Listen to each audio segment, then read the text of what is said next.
எங்க கட்சியில 60 லட்சம் மெம்பர்ஸ் இருக்காங்க. அதுல 6000 பேர் தப்பு பண்ணா யாருன்னு எங்களால எப்படி கண்டுபிடிக்க முடியும்?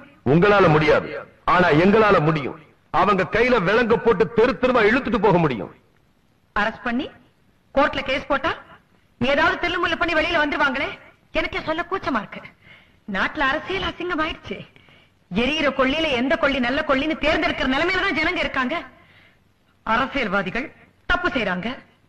ஆனா மிஸ்டர் சுபாஷ், அதிகாரிகள் தப்பு செய்யக்கூடாது. ஏன்னா எங்களோட பதவி நிரந்தரமானதில்லை. இன்னைக்கு நாளைக்கு விலகி போயிடலாம். நாட்டுல சட்டமும் ஒழுங்கும் காப்பாற்ற வேண்டியது உங்க டிபார்ட்மெண்டோட கடமை. ஏன்னா நீங்க நிரந்தரமானவர். சோ இந்த மாதிரி அரசியல்வாதிகள் இந்த நாட்டுக்கும் தேவையில்லை, எங்க கட்சிக்கும் தேவையில்லை. இவர் கட்சிக்கு துரோகம் செஞ்சார்னு சொல்லி இவரை கட்சியை விட்டு விலக்க போறேன்.